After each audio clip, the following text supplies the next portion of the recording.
Not all boss fights are created equal. I'm Vadd, and I'm ranking every boss I fought in Wuchang Fallen Feathers. From beginning to end, everyone I fought, which means there's going to be spoilers, lots of spoilers. So if you're afraid of spoilers, this is your one warning. I've listed them in the order we encountered them, and then I'll put down the ranking as we go. The first boss that I'm going to rank is the Tang Palace Maid. We're going to skip the tutorial boss. It doesn't really make sense, but the Tang Palace Maid, who I found so unbelievably forgettable, I forgot they were a boss until I started to put this list together and went back through my footage. And that is my rank for the Tang Palace Maid. Incredibly forgettable. In seriousness, there's later on in later zones, the Tang Palace Maid is just like a mob, just an encounter you can have, not even a boss level boss. And later on, there's a slightly upgraded version of her as well. So she kind of fills this role of, here's a boss fight, look at the boss fight bar. But there's no real challenge here. It just exists to exist. And I give this Tang Palace Maid the rank of entirely forgettable. Actually, darn near why are you here almost. The next fight is the Master Raider, one man-eaten Dutanga. In fact, this guy had a sweet cinematic, he had very flashy moves, and he was just the quintessential spectacle boss. It wasn't necessarily like a huge scale or a cinematic moment, but it was memorable. It had a moment that just felt like a set piece. It felt like the story was really coming into itself. The Master Raider isn't here to challenge you, he's here to introduce you to the world. His moves are very slow, they're very methodical, and it might not feel that way on your first encounter, but as you get further in the Wuchang, you can really start to appreciate just how intentional this boss is with his actions. It's doing everything it can to give you an easy boss that's cool, cinematic, and memorable. I love the phase 2 transition when the boss fight goes into this big fire mode. I think that was super cool as well. This definitely gets the cinematic stamp of approval and a great introductory boss. The next boss I ran into was the gluttonous monstrosity, Lu Hong Lu, which is probably as good as it's going to get for pronunciations in this video. This boss really kicked my butt for 3 reasons.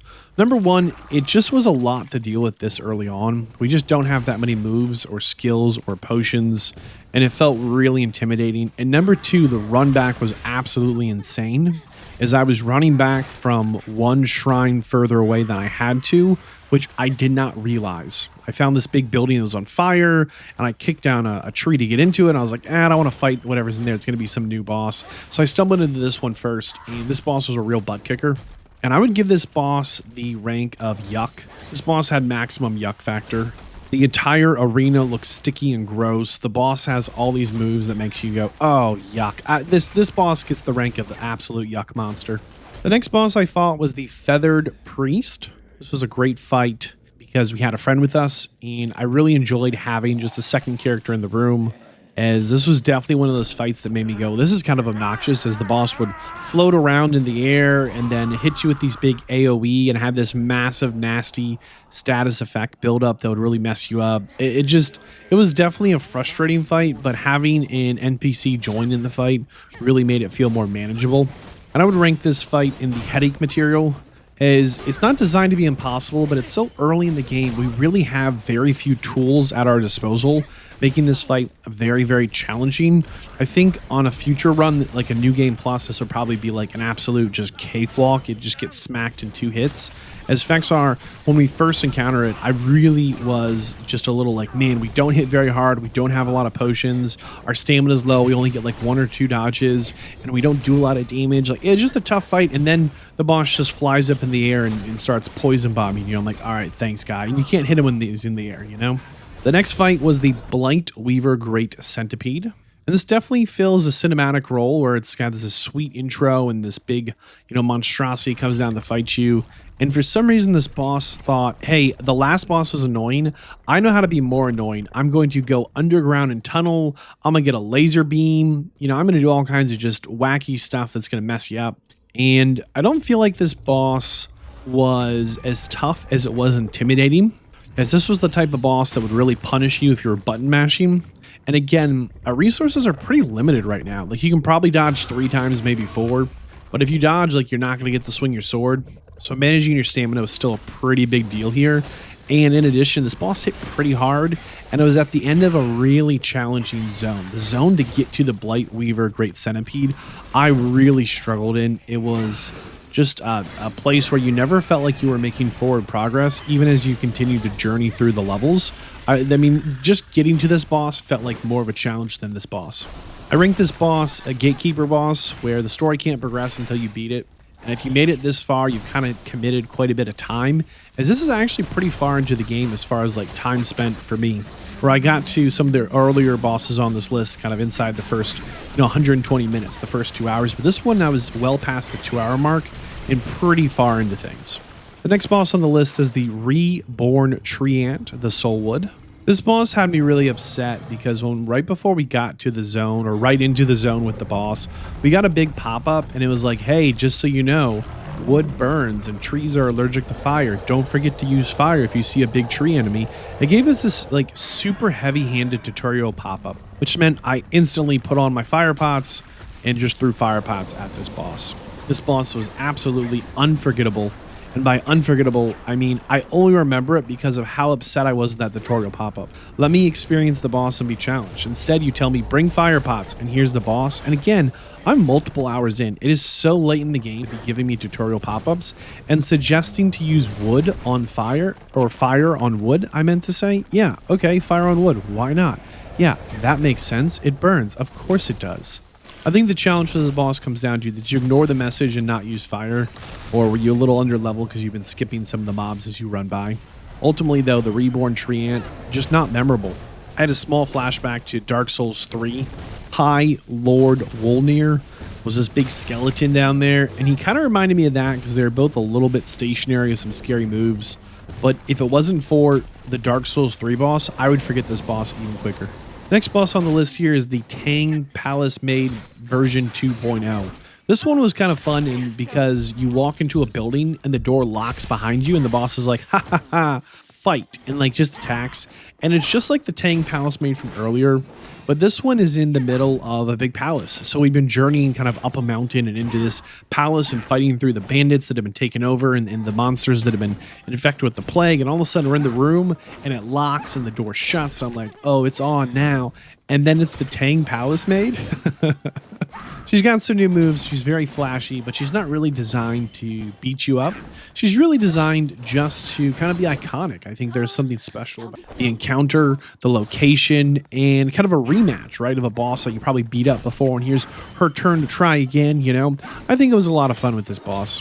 If you did lose to this boss, it was a little bit of a run back to get back here, which wasn't the most fun, but I don't really think most players at this point were really struggling with the Tang Palace Maid. I think the biggest thing the Tang Palace Maid here did is set some really bad expectations for the next encounter. The next boss we fought was Commander Honglan. She has 3 things that really frustrated me. 1, I cannot remember her name for the life of me without reading it off the script. And 2, this is a very, very late game encounter to be what I would consider a skill check boss. Of the 24 potential fights in Wuchang Fallen Feathers, this is the 9th fight. And that's only if you count all the bosses that are optional. If you take out all the optional bosses, she's really close to not the end of the game, but you're definitely coming up on the downhill. Is depending on your ending depends on kind of how many fights you have to get through. But seriously, Commander Hong Lin is deep into the game. I got it. There's speedrunners that probably get here in 3 blinks and a wink, but it took me a little while to get here, like 10 good hours. But I moved slow, which is okay. Right when we got to the fight, something really upsetting happened. I get a big info pop-up. Again, 10 plus hours in, right? I get a big info pop-up and it says, hey, deflections are important. Be sure to use deflection to beat bosses. And I was like, man, I really just wanted to have the encounter. But instead of getting to have the encounter, I got this pop-up that I have to read through or click down. And in that moment, I realized I don't have any deflections. And I thought, well, it doesn't really matter. The last 8 bosses we fought, not even counting some of like the side elites or whatever, have been, you know, incredibly easy. I'm going to be shocked if all of a sudden the difficulty spikes, wink, and the difficulty spikes. Honglan is the skill check boss. If you're not sure what a skill check boss is, I'm going to explain it right now. I think it's a phrase that gets used a lot, but not often explained. Facts are, a skill check boss has to check a couple of boxes, okay? It needs to be a mandatory encounter. This means you can't skip it. There's no way to cheese around it or something. You're required to beat this boss to continue progressing through the game. In addition, I think a skill check boss requires you to have a little bit of an education, right? There's fundamental mechanics that are core to the experience of whatever the game might be, and the skill check boss is going to force you to have some level of competency and understanding with those mechanics. And if you do not have those things, you're not going to have success getting through a skill check boss. The skill check boss is designed to be skill focused. This means that you aren't going to be able to just like power level or pick up a sweet item or build around it so you can, find out it's weak to poison and poison it or something. I think those things are the core of what makes a skill check boss. So to recap, right? It's a mandatory encounter. It's got a skill ceiling. It's educational. It's going to force you to use some of the fundamental core mechanics in the Wuchang Fallen Feathers. The skill check boss is Commander Honglan. I'm sure some people here struggled more than others, and some people probably struggled less than others. Facts are, this boss is tough. I had to not only learn a new mechanic, which I had not used up to this point, but it didn't really trivialize the fight. You still had a pretty tough fight, and that was specifically the deflection. Wuchang Fallen Feathers gives you a couple of items you can use to fight. You've got one-hand sword, two-hand sword, axe, dual wield. You've got a couple of options, right? Magic, whatever.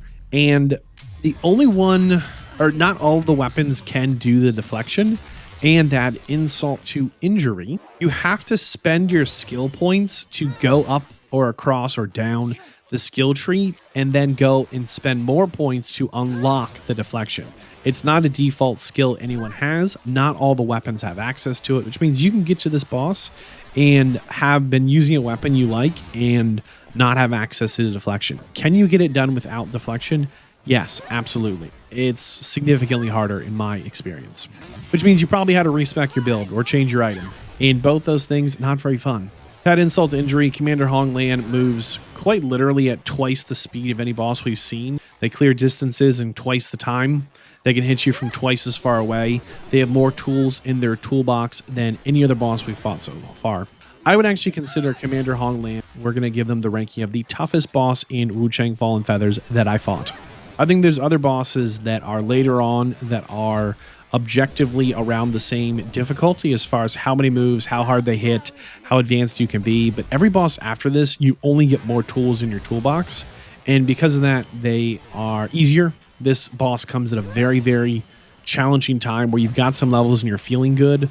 But if you have to switch your build and learn to deflect, that's tough. If you have to change your item to get to deflect, that's tough. If you don't have the skill points to unlock deflect, that's tough. If you decide to try and brute force your way through because you are the god gamer, that's tough. Commander Honglan is just tough. This is absolutely going to receive the rank of the toughest boss in Wuchang Fallen Feathers.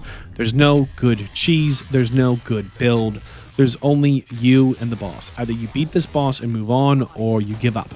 The next boss we fought was the General of the North. This is a great fight where we got to summon an ally, which is my favorite thing to do. And this boss was just shockingly easy compared to Honglan. I was not prepared for how much easier this boss was going to be. We hit them twice as hard. They had like 20% of the total moves. Like if Honglan, the last fight had 10 moves, this guy had 2.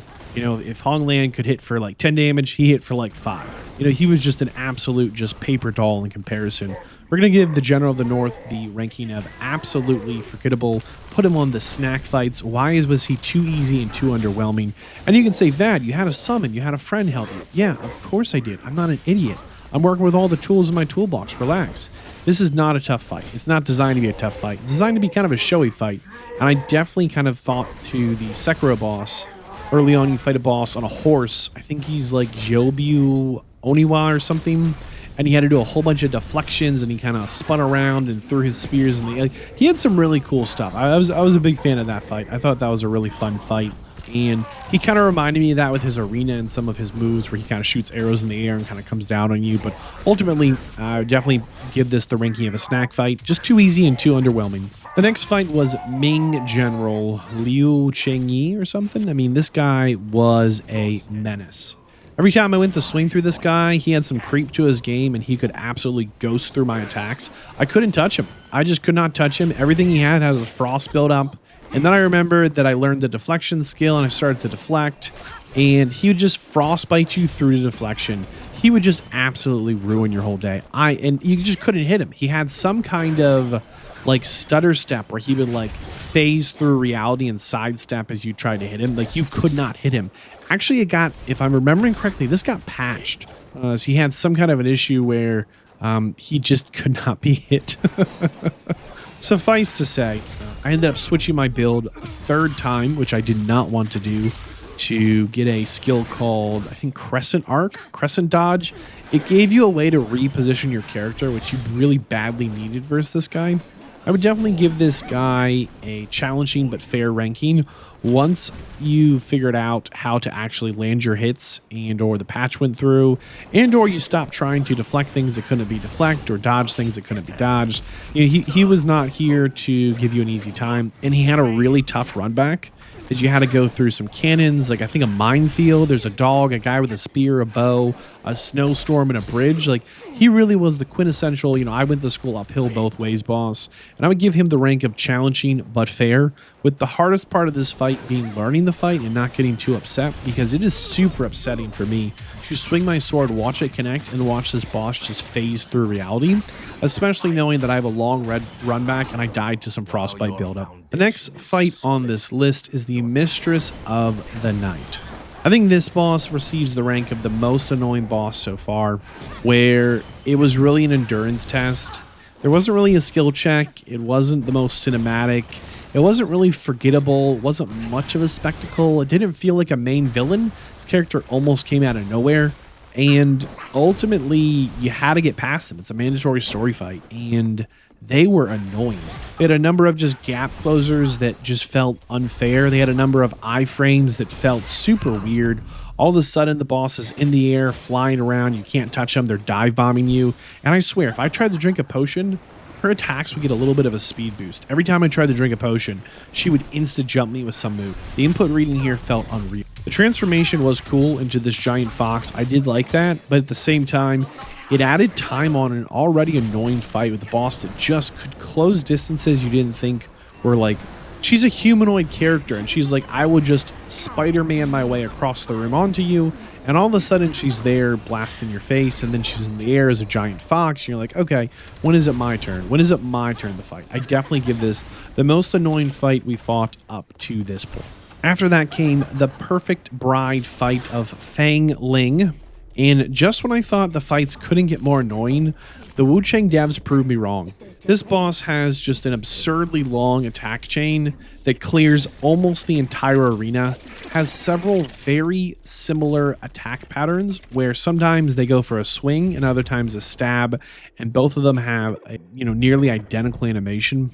On top of all of that, it's a two-phase boss, so right when you think you've got the boss down, it completely transforms into a complete different fight. It turns into this giant monster creature that is basically the size of the arena. Like you could fit a few more in there, but it takes up so much space that the arena that already felt small somehow feels smaller. This boss has several insta-kill moves that, depending on how many points you've been able to spend in your health bar, will insta-kill you. Has a number of gap closers, has a laser beam attack. And everyone's got a laser beam attack. I don't know what that's about. It's like the devs are like, I don't know, this boss has a few good moves. What does it need? I give it a laser beam. Okay. No, really, like a lot of the bosses had a laser beam of some kind. Yeah, this one had a laser beam. It was cool in the entrance where you kind of walk under this bridge and fall down into the fight. But to get to this fight, you had to ride an elevator. And to get to the last fight, you had to ride an elevator. And there's something about having a boss just barely beat you off, and you're like, oh my gosh, they just barely edged you. You're gonna get them and they got you. And darn, now you gotta die, respawn, reset all your stuff, run back to the elevator, ride the elevator down, or get there and realize you didn't send it back up because you thought this was the moment.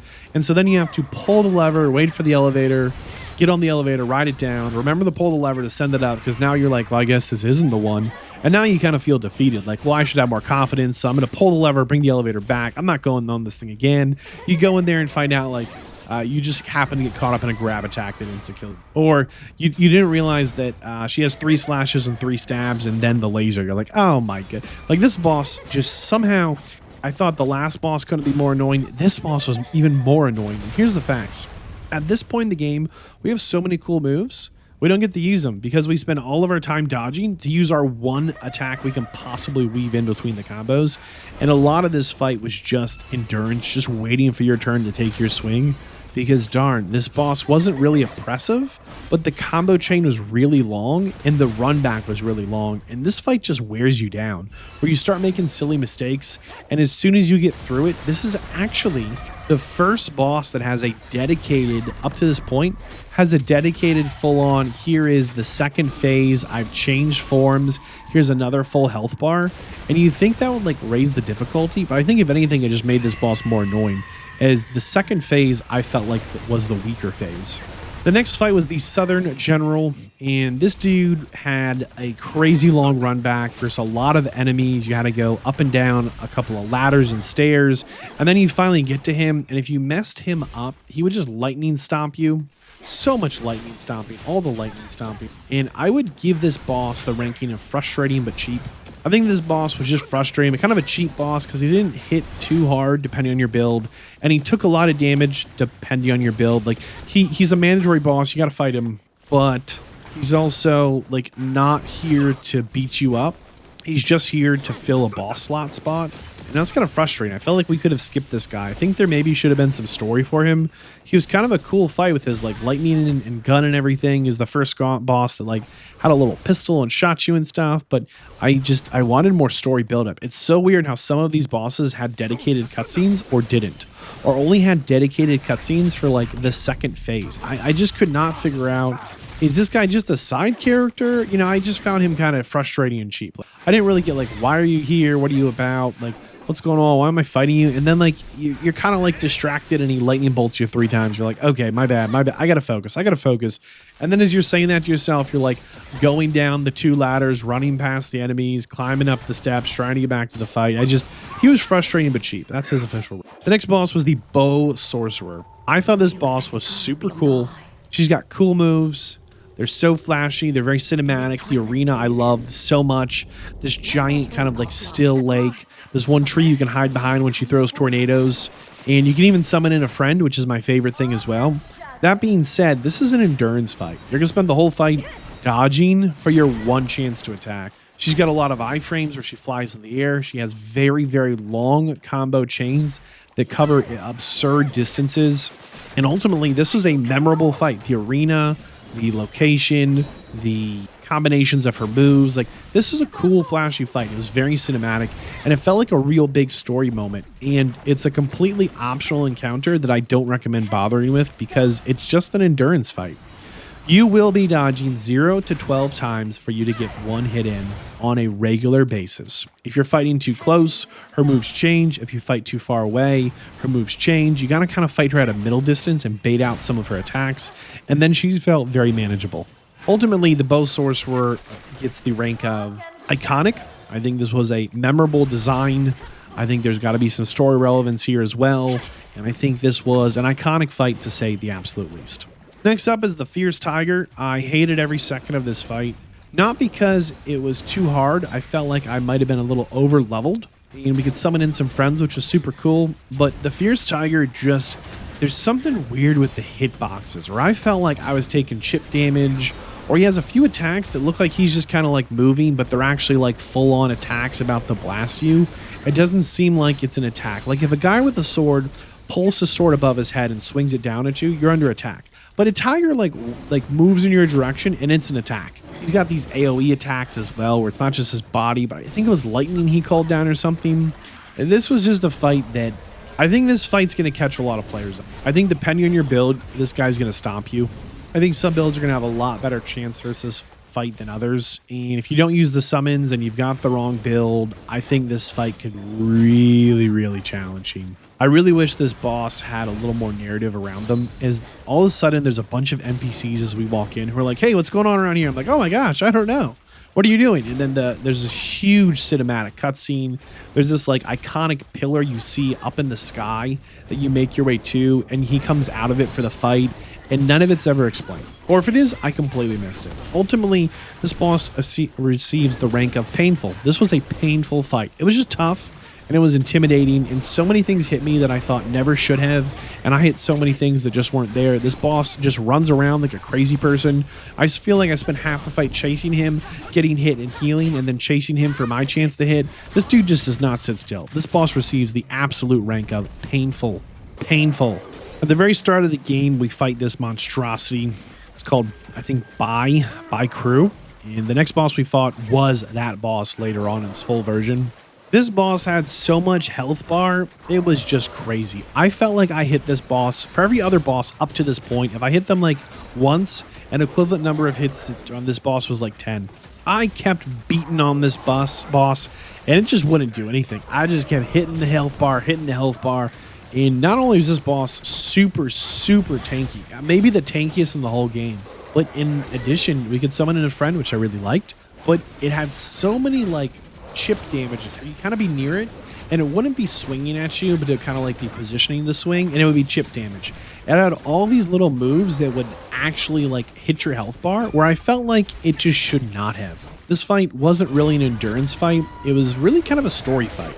I think with the wrong build, you probably got absolutely spanked here. But as long as you'd been leveling appropriately and had a competent build together, and you used the summon and you spent most of your time dodging, you could get through the fight. It's an important story boss that I struggled to understand, that had way too much health bar. I actually give this boss the "why are you here" rank. Of why are you here? I don't know why you're doing here. I don't know why you're here. I've lost the plot. I'm losing track of the story. Why are you so tanky? Why is this? It wasn't even like a skill jump, but it just genuinely felt like we hit this boss forever and it just would not go down. Why are you here? We're in some weird abandoned place. Like, this boss gets the rank of the "why are you here." The next boss we fought was the Nightmare Demon, and this boss was upsetting because I would build up for an obliterate. That's where you've poise broke them, you've built up all their stagger, you messed up their posture, whatever they're calling it in this game. You've built the whole thing up, but they can't be, they're immune to it. So you'd see like, all right, I'm gonna get my big combo and I'm saving it up, and it just wouldn't work. I actually think the hardest difficulty about this fight was the distance of the run back was insane. It was a super far run back, and I think most everyone at this point stomps this boss out with ease. It was actually just another strange kind of "why are you here" fight, because this is the same creature that shows up every time your madness builds up too much, which is a mechanic I hated. And then this creature would just show up to fight you, and anything it could find, just loves the fight. I don't know why it got a dedicated fight. It just made no sense, and I don't even think this was a very challenging fight. The hardest part here is the run back and just not being upset when you think you can do a combo you can't. This boss was staggered very easily. I think most builds blow this boss up in a short period of time. The next boss we fought was Honglan again. This is Honglan 2.0. This is the Vermilion Feathers Honglan. And this fight, I think, is objectively harder than the first one. But because we have more tools in our toolbox, I found this fight to be easier than the first Commander Honglan encounter. This is another endurance fight.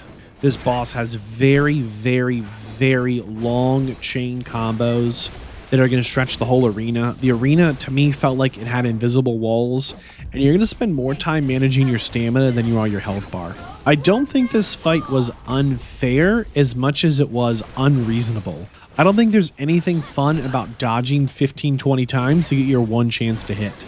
That's just not a good design. I feel like there should be a little more give and take in a good boss design. I also think this boss hits a little too hard, it is a little too aggressive, and has too many gap closers, and the arena needs to be patched. There's something about the shape of that arena that on more than one occasion, I would just get caught up in a corner and what looks like visually you're looking at, it's like an open space, but you're stuck, you can't actually move, or you can only move in one direction where the boss is. Ultimately, at this point in the game, you've got enough points to get a good build together to really mess this boss up, but you're gonna kind of need a good build or more skill than me. This is a tough fight, it just is, but a lot of the fight's gonna be spent dodging. A lot of the fight is dodging and managing your stamina. If you can do that, you can get through this fight. The next fight we're gonna rank is Bo Magus. Well, I guess we should give Honglan a rank. She is the endurance queen. I mean, you've got to be ready to go the distance with her. She gets the endurance boss rank. The next fight is Bo Magus, which confused me for a couple of reasons. We talked a few times to this NPC. I didn't realize they were going to be a boss.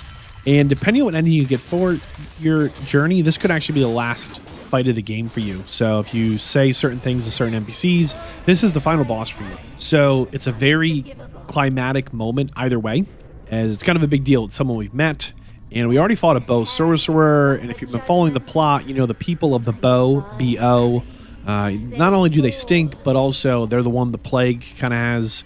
They're like their patient zero, right?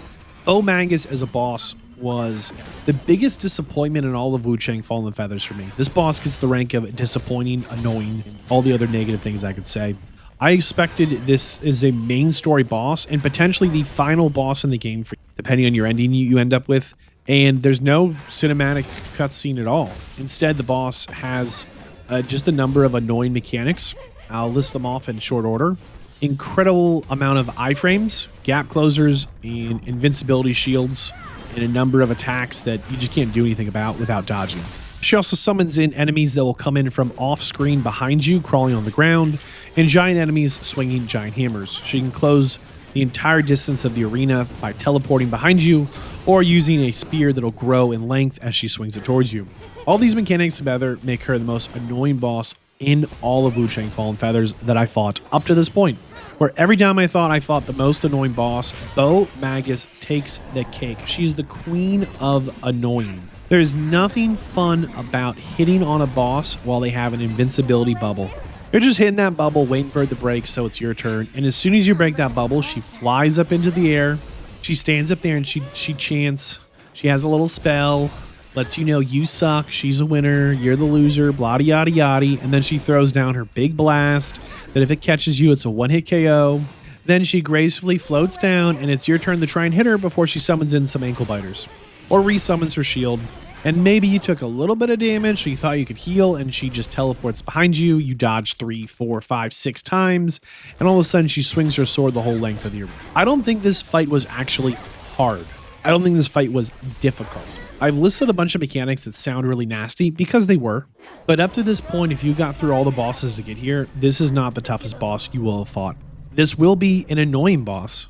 There's nothing fun about spending time hitting a boss in a bubble that you can't damage. There's nothing fun about having the summons summon in off camera behind you so you can't always see them. There's nothing fun about AoE attacks that clear the whole arena.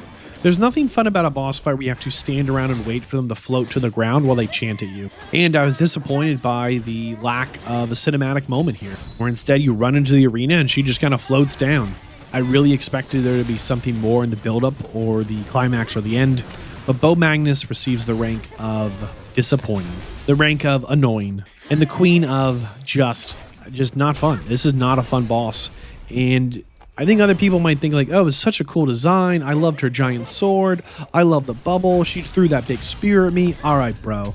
I'm glad you enjoyed it. The next fight is the Dragon Emperor, and I thought this was the final fight of the game. I was wrong. And it's this giant sweet arena you run into, and there's no cinematic. I want to repeat here, the very first story boss we fought was the Master Raider, the man-eating Dutanga, and he had a sweet cinematic. It was like, I don't know, like not 60 seconds, but it was long. He sings a song, he walks out, he positions himself, he's all menacing, and then when he dies, he has like a couple of lines he says to you, like, I'll be back. I forget what it is, but, you know, like, he was serious. Like, he was cool. He felt just cinematic, right? And here's the Dragon Emperor, who we found out has been dead and reborn. He's this monster. You walk in the arena and he just growls and attacks. Nothing happened. Phase 2, the transition gets a cutscene. I don't know why. And then you kill him and then you get teleported somewhere else. It was like the wet fart of bosses. You're like, does this get better? No, it just gets worse. I don't know. This boss had a lot of annoying moves. You had to make sure you had on your build a way to counter his beast roar. This was just not a fun boss. It was visually cool. I love the design. I love the arena. You might be like, that it's a giant open flat watery space. Yeah, I like that. I like it just me and the boss. I'm not going to get tripped up on a rock. I'm better or they're better. They win or I win. I like that a lot. I like the neutral background that's not distracting me. Yeah, this boss isn't taunting. He roars, he attacks. I dodge, I deflect, I attack. Like we're having a fight. I love that. And he's the Emperor. I felt like this would be a big story moment. Nope. I just almost felt like an afterthought. It felt like there was like a weird budget cut, and then they got some more money, and they're like, well, we can't make the intro, but we'll make another level. Haha. Ultimately, I just went and got to build the one-shot this guy because I was done. The Bow Magus was annoying. We just had a list of just so many bosses that just didn't make sense to me in combat. And then this dude shows up and he's like, I'm going to stun you with my roar and hit you with my claw repeatedly. Roar, slam, roar, slam. And the roar would stun you. I'm like, oh, I got a magic build together, changed out my trusty sword for just a little shorty sword, and just blew this boy up. It was just not worth spending more time on. This boss receives the rank of forgettable filler. I think the design was iconic, but otherwise, this was kind of uninspired. I just am not sure why this boss fell so flat. Maybe one of the coolest designed bosses in the history of ever. Even the second phase was pretty flashy and I liked it. Had this giant nova, it would go up in the sky. Like, it was cool. It was so cool. But it felt like filler. It felt like kind of a forgettable boss because you just had to kind of get through it to get to the next zone where all the other bosses were. This boss, I felt like the devs did this boss dirty. This boss should have had more to him. There should have been just a little more, not to his moves, but to the world around him, to the characters leading up to him. But it just kind of fell flat. I really wanted more build up to like, this is the Emperor reborn, resurrected in a bad way. Like, come on, tell that story. Instead, we got a boss that wanted to roar and claw you and then fly up in the sky and drop the sun on you, which is cool, but kind of felt like this was a forgettable filler boss. And I don't think it should have been that way because, again, this is probably my favorite boss that we fought so far as visually and design-wise. We did the entire quest for the Eternal Glory, the White-Robed Elder, and was not interested in fighting him. We did every step possible to fight the Demon of Obsession and get the perfect ending we wanted, and I was done. I don't care about those guys at all. They can go jump off a bridge. Like, I don't feel like I'm being respected as a player. Like, my expectations have not been met up to this point. So we went into the final fight, and this might be the most obnoxious boss we fought yet. I mean that wholeheartedly. The dude would just taunt you and fly in the air and throw lightning down, and he would fly across the arena multiple times. When it was your turn to attack, he was just everywhere. He was huge. He was a hassle. I did not find this fight fun. Like, I want to fight the boss. I don't want to spend my time dodging your strafing. I want to fight the boss, not be like, oh, you stunned me again. I want to fight the boss, not be like, oh, you have all this chip damage from your wings. I guess I'll go heal. I want to fight the boss. This was not the encounter for that. This was the encounter to test your patience and to see, are you actually all that good? Do you have what it takes? Can you actually get this done? Is your build good enough? Do you have enough levels? Adding insult to injury, very early on in the story, the first person we met gave me bad vibes. He's like, hey, I know you needed some healing, so I threw you in a cave. Oh, you lost your memory? Weird. And I was like, yeah, spot the bad guy. And a whole bunch of like story beats through the journey made me think that like he's the real villain, even if that's not intentional. It was the way I read them. And then it turns out this is the guy. And I was like, oh, okay, well, darn. Visually, this is a monstrosity of a fight. It's a cool monster, flies around. I walked in and blew it up in one hit. I was done. I don't want anything to do with your strafing runs. Nope. And this isn't cool. It's so much cooler to me to fight the Dragon Emperor Resurrected. Instead, it's like, hey, remember the healer who threw you in a cave after healing you? Yeah, he's a big bad guy now. Oh, okay. I'm going to give this boss the rank of main villain. He's the main villain, but he's not my favorite fight. He's just not. I want to fight the boss, not chase the boss around. If you like this video, click like. YouTube channel members and the Patreon to support what I do. I'm Vadd, and I will see you in the next one.